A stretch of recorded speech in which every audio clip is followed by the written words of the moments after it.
Disclaimer: the contents of Studio 151 podcast and the TU Communication Disorders Connection podcast do not represent the views and beliefs of the University of Tulsa and the Mary Kay Chapman Center.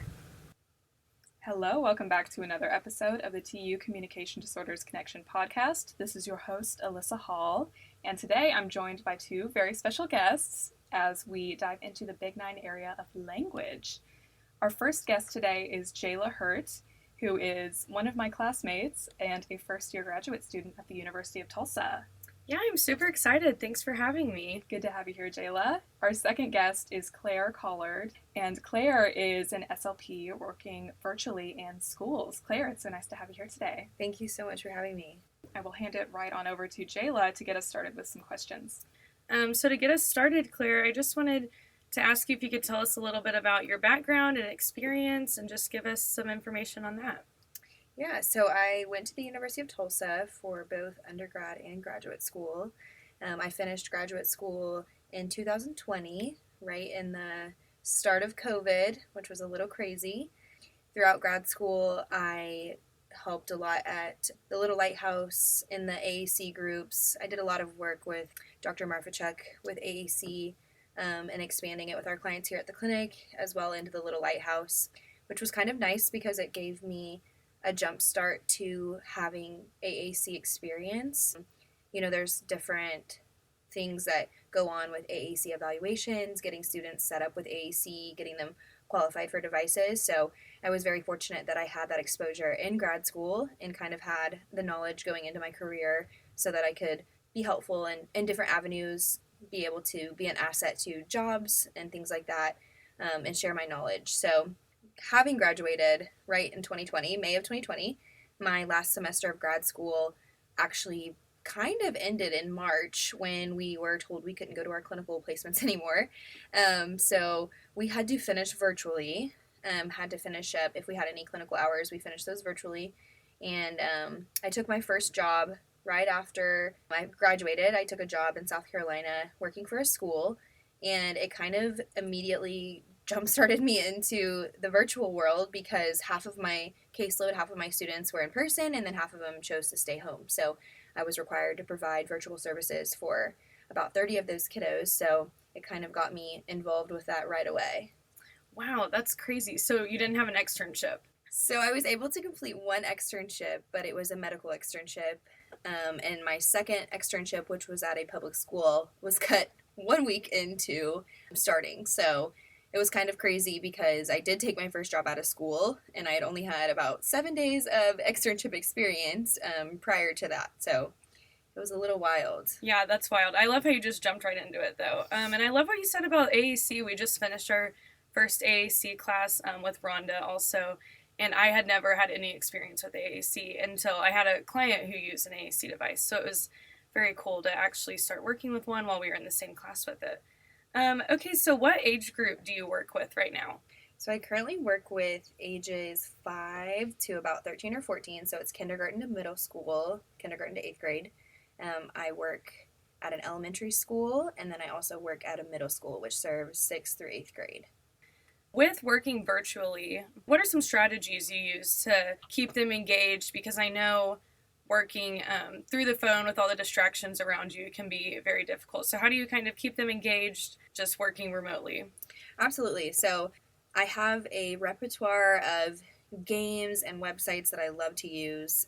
I'll go ahead and tell you guys some of them just in case anybody does work virtually and wants to use some of these. So Boom Cards is amazing. I've actually been building my Boom Cards library since 2020, so it's pretty hefty. I love Bamboozle, super fun. The membership is absolutely worth it. They have different games like bowling, football, soccer, and you can search up any category you want. So it can be anywhere from articulation to joke of the day to social skills, and then the game will go automatically with those cards, which is really nice. The kids love it. I usually let them pick what game they want to play that day, and that way we're targeting our goals as well as maintaining the fun side of it.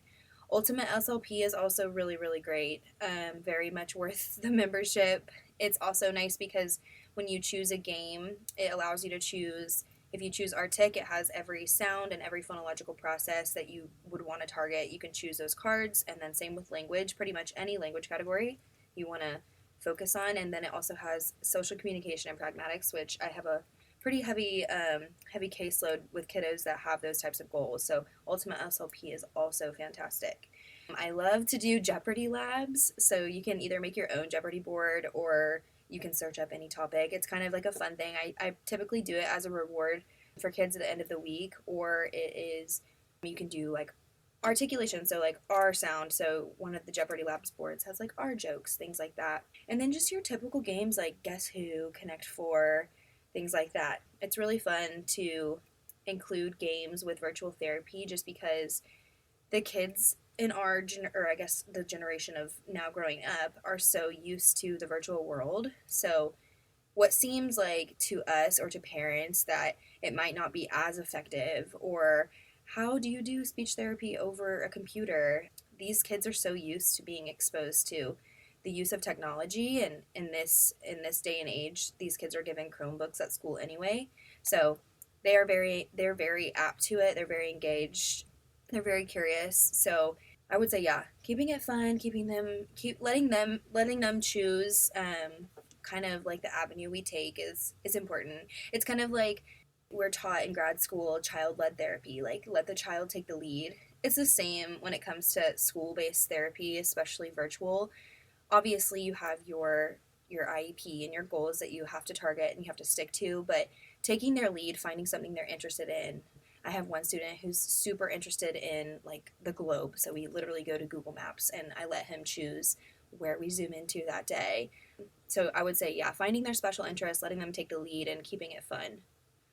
Thank you so much for sharing all of those with us. What are some typical goals you work with on the clients that you see? So the clients I have kindergartners all the way to 8th grade. So I have a lot of receptive and expressive language goals. I have some articulation, not too much. Those are obviously more primarily in the elementary students. Lots of expressive and receptive language goals. So for my middle schoolers, I primarily work on identifying the meaning of prefixes and suffixes so that we can identify the meaning of the root word, learning new tier 2 vocabulary words that they come across in reading and in writing. Vocabulary expansion is such a huge part of language development. We know that for pediatrics, the more vocabulary kids are exposed to, the higher chances they are of having, more advanced language skills. And the same goes for middle schoolers. As they get into middle school and into high school, they start coming across words that they've never seen before. And if you have a student who has trouble identifying vocabulary, isn't able to use context clues, isn't able to break down a word, they'll simply see that word and skip over it, and then they'll miss the comprehension piece. So comprehension and vocabulary expansion is such a huge thing that we work on with the middle schoolers that I see. I also have a lot of AAC students. So I know AAC and virtual sounds crazy, but it works well when you have a buy-in from the schools and you have a great team of paraprofessionals and special educators that are willing to learn and willing to implement AAC in their classrooms. Some of my AAC goals include conversating with others, making sure our students that use AAC are comfortable to ask another student, how are you today? What's going on? What's up? Not just being able to answer yes, no questions or able to give input to a response to someone. Something cool that we do with my AAC students, I see a life skills class at the middle school, and it's a class of 10 students and 5 of them use AAC. So once a week we do AAC group. So it's virtual. The teacher projects me up onto the smart board and the class they sit in kind of like a semicircle, and we have our AAC users having their device, and then we also have some classroom devices that our non-AAC users we ask them to participate with, and so that we're all implementing AAC as a group, and it's really fun. So I would say lots of vocab goals, lots of AAC goals, basic receptive and expressive language tasks for the younger kiddos. So 2-step directions, which isn't my favorite, but it is important to target following directions for the classroom sense, for the educational impact sense. I have so many teachers that come to me saying, this student cannot follow directions. And, a lot of it is based upon a language disorder. A lot of it is also based upon other diagnoses. So being able to kind of help those teachers and help the students come up with a way that they are able to follow the directions, whether that's providing them accommodations in the classroom, breaking down those directions, giving them chunks, giving them one-to-one directions. So instead of the teacher giving the class directions, coming directly to that student and saying, here's what we're doing. And that way it eliminates distractions. Overall, main goals, receptive and expressive language tasks for younger kids. And then I would say more emphasis on vocabulary, reading, writing, that kind of stuff that goes hand in hand. And then AAC goals for my older students. Yes, I think vocabulary is huge, especially in those early milestones. AAC goals, like I mentioned, I had I had two clients who used AAC this past semester, and one of them was over Zoom. And I was very hesitant, like you mentioned at first, like, how is this going to work over Zoom? How can you do AAC over Zoom? But like you said, if the individuals are bought in and they have a good support system and they're really trying and you're giving your best effort on the other end, I think it can work great. And it's just another tool that we're able to use to help them communicate with others. Absolutely. And it sounds crazy, like AAC over virtual, but something you can do if anybody ever, comes across it. If you have, obviously you need to have, in my opinion, at least access to an iPad and or simple AAC. Something I do is I mirror my iPad onto the screen. So I do like a split screen with them. One side is the activity, one side is my iPad, and I'm also holding it too. So I'm modeling as I'm touching the keys. It's also showing up on like the mirrored screen, so they have a direct model of both me doing it and on the screen. So they kind of get a bombardment of modeling when it comes to AAC. And then of course, obviously it helps tenfold when they have support. Yeah, I love that. We screen mirrored on an iPad, and then they also had a mirror at their home. So it was mirrored off of the mirror onto smart. the screen, if that makes sense. And so then we were able to show her everything because the client didn't have a device yet. Okay. So we were using the one from the clinic with an iPad, and then we were able to get a device to the client. Oh, that's awesome.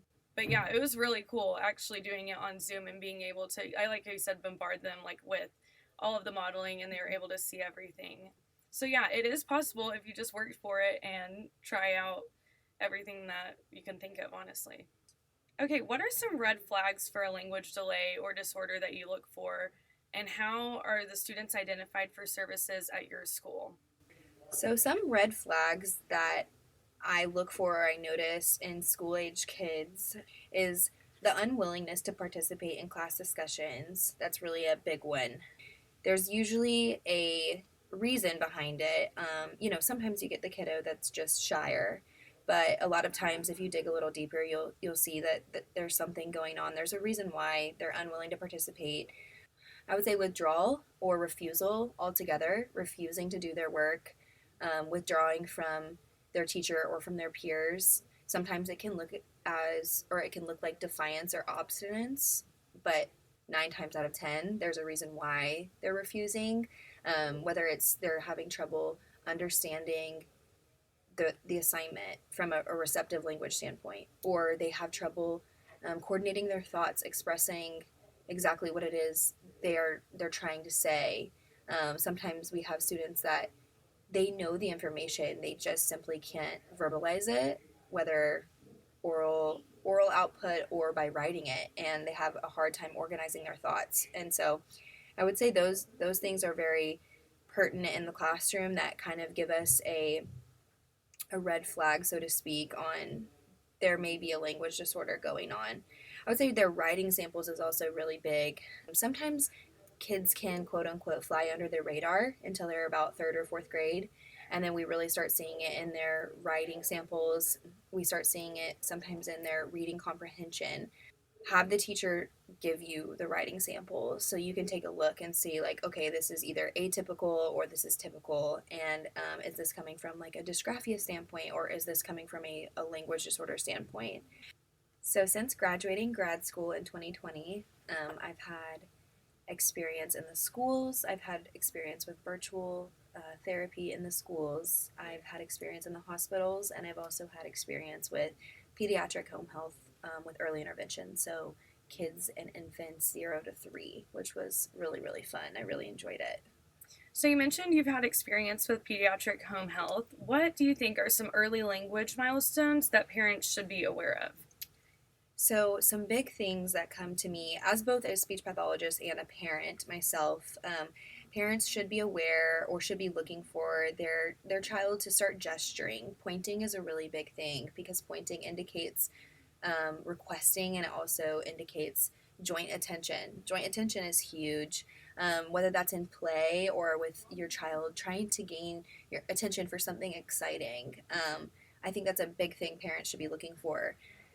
I think they should also be looking for their child to request, whether it be like food or toys, dragging a parent's hand over to what it is they want, starting to use, approximation of words, starting to use pointing to request whatever it is they want.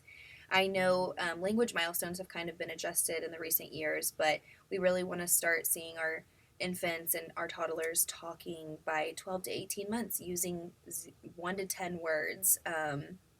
Even if those are word approximations. I think a lot of times parents aren't aware that animal sounds, saying things like yay, word approximations, so ba instead of ball, those are counted as words too. So make sure when you're, writing down the words your kids are saying, include those. But if your child is not talking and not using words by, that 18 months ish range, then I think, you can start kind of having your radar on. And then we also want to see kids using 2 words by age 2. I know this has also been kind of adjusted with the CDC and things like that, but by age 2, we really do want to see them starting to put together 2-word phrases. Again, it can be word approximations, it can be animal sounds, but using those 2 words by 2, 2.5, those are kind of big indicators for, being delayed in speech and language, or, being on track.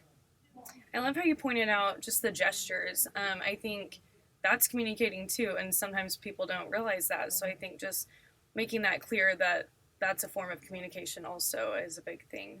Oh, of course. I'm a big advocate for total communication. So even in the schools, however a student chooses to communicate, whether that be AAC, verbal, body language, gesturing, sign language, it's important to accept whatever output they're giving us as communication and as language and as valid language. Because I think a lot of times, parents or teachers or, just the outside world prioritize verbal language as kind of like the goal or the end all be all. But it's important to understand that all language is valid and all language should be accepted. So, yeah. And while we're talking about having all language valid, going back to AAC, how do you use AAC to facilitate language just as a whole? Right. So I think the biggest thing is modeling AAC without expectation of them using their AAC device. I think a lot of times it's easier or we're more inclined to gravitate to kind of use the hand over hand experience. But research does show that modeling without expectation and giving them the autonomy to use the AAC device on their own volition has better outcomes and has better language development, has better opportunity for further language development and not just being prompt dependent. Prompt dependent is huge in the AAC world. We don't want to create prompt dependency on our AAC users. So I think modeling, just like parents would model with their kids, labeling what they're doing, labeling objects, kind of that auditory bombardment of language. It goes the same way with AAC users. You want to be modeling and using it in all environments, not just during speech time. It should be happening at home, in the classroom, with socialization with peers, at the park, but just incorporating AAC into, daily life experiences and kind of not the overuse of it, but the overexposure of it in all aspects. Right. Yes, I think modeling is huge, and just letting them do it on their own time. You don't ever want to. I know hand on hand used to be a big thing, but I feel like it's kind of going out as to maybe not forcing them so much, because if you're forcing them, then they're not going to want to use something that they're forced to do or see that they have to do. Let them do it on their own time. Okay, Claire, my last question for you today. What do you think the benefits are of virtual therapy? Right. So there are several benefits to virtual therapy. The first one being virtual therapy provides services to students who may not otherwise be receiving services. So you have plenty of districts in every state that are unable to fill those in-person SLP roles, whether that be due to lack of population, rural communities, just lack of, SLPs aren't like largest amount of workers. So a lot of schools don't have access to an SLP. And so virtual therapy provides school districts an option to still provide those services to their students, so those students don't miss out on their IEP minutes, and they're still, able to have an SLP work with their kids. Virtual therapy is also great for kids who stay home for part of the year. I mentioned that I work with a life skills class, and 3 of those students actually stay home during like the sick months. They're immunocompromised.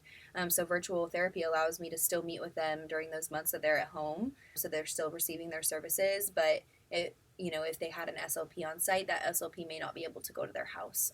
So virtual therapy, it can be scary to some people. Some people might think like, oh, does it work? Research has shown it does work. It's just as effective as in-person therapy if done the right way, and it provides opportunity for kids to have speech services that are required on their IEP. Right, I think that's awesome. And I actually had a client this semester, started out in person, and then we switched to virtual therapy due to, like you said, the sick months, and he was autoimmunocompromised as well. So yes, I think providing virtual therapy gives them the opportunity that they might not have had otherwise. Yes, definitely. All right, with that, we are going to wrap up our discussion. I think personally it was really cool for me to hear from an alum of our program, Thanks. relatively recent alum at that, Oh, gosh. and hear about one of the many paths forward for us as clinicians, not necessarily the one we'll take, but just a more in-depth look at this sort of new frontier of virtual therapy. Of course, and it's great if you want to work from home. It's true. As a fellow introvert, I love to work from home. Always something to think about. Of course. Well, Claire, thank you so much for joining us today to have this little chat about your experiences in clinic and working with clients and just everything about what you do. Thank you so much for having me. You guys were a pleasure. And of course, Jayla, great to see you as always and to hear from your perspectives as well as a clinician. Thank you, Alyssa, and thank you so much, Claire, for coming on today. I want to thank you all for listening in to another episode of the TU Communication Disorders Connection podcast, and we hope to catch you on another episode. For further information or podcast ideas that you'd like to share with us, please reach out at 918-631-2504. We would be happy to chat with you. Thank you, Studio 151, for letting us record. We look forward to recording future podcasts. Remember, communication is not just about words. It's about understanding, empathy, and connection. Until next time, keep listening, keep learning, and keep communicating.